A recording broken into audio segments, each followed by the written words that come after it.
a relação de Vygotsky e Piaget com a educação? Qual a relação de um com o outro? Vamos conhecer a contribuição deles para a educação. Em relação à aprendizagem, partindo das pesquisas realizadas por Piaget, concluímos que a aprendizagem é um processo de reorganização cognitiva e é dependente do processo de desenvolvimento. Já para Vygotsky, aprendizado precede e impulsiona o desenvolvimento. A pedagogia baseada nos estudos de Piaget deve promover a construção do conhecimento. Para Vygotsky, as vivências pedagógicas devem ajudar não só a construção do conhecimento, mas ajudar o aluno a desenvolver-se cognitivamente. Por isso, quando se fala de Piaget, falamos em construtivismo, e quando se fala em Vygotsky, se menciona o socioconstrutivismo. Em relação à educação, envolvendo seu processo ensino-aprendizagem, Piaget diz que o desenvolvimento progressivo das estruturas intelectuais que nos torna capazes de aprender. Já Vygotsky diz que a educação tem um papel importantíssimo porque reestrutura de modo fundamental todas as funções do comportamento.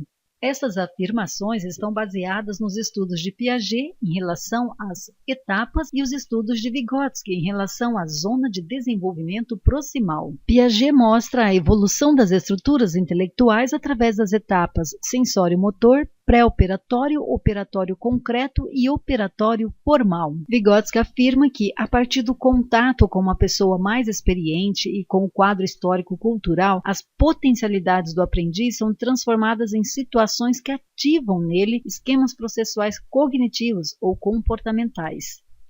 Portanto, podemos ainda afirmar que a escola deve propor atividades desafiadoras e incentivar novas conquistas. O professor deve ser facilitador de experiências e estimulador, e também ter um papel de mediador. O aluno é um ser ativo, mas Piaget ressalta que o erro da criança deve ser respeitado como um momento do processo de elaboração do conhecimento, e Vygotsky alerta de que a criança deve ser encaminhada na direção daquilo que lhe falta, ou seja, o nível potencial.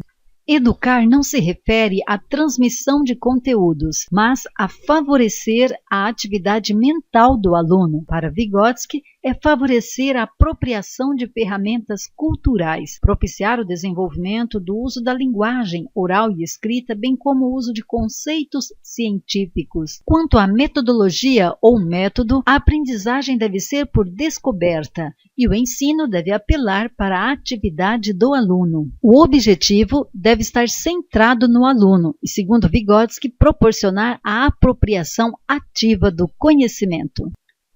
Aqui temos alguns itens que se destacam em relação às diferenças entre Piaget e Vygotsky. Desenvolvimento humano. Piaget privilegia a maturação biológica por aceitar que os fatores internos preponderam sobre os externos. Postula que o desenvolvimento segue uma sequência fixa e universal. Já Vygotsky concebe o desenvolvimento humano como uma contínua interação entre as estruturas orgânicas da criança, mas privilegia o ambiente social. Reconhece que, variando o ambiente, o desenvolvimento também variará. O social e o individual. Piaget acredita que os conhecimentos são elaborados espontaneamente pela criança, de acordo com o estágio de desenvolvimento que se encontra. O conhecimento, portanto, procede do individual para o social.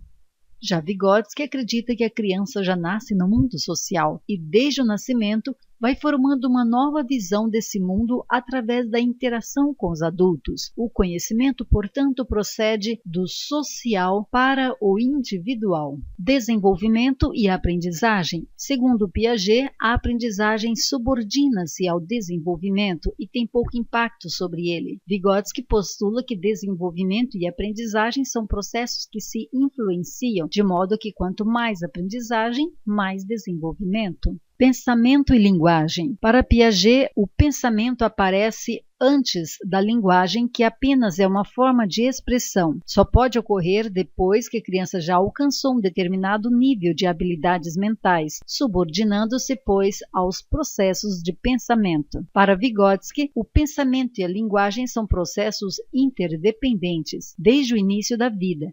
dá uma forma definida ao pensamento, possibilita a imaginação, o uso da memória e o planejamento da ação.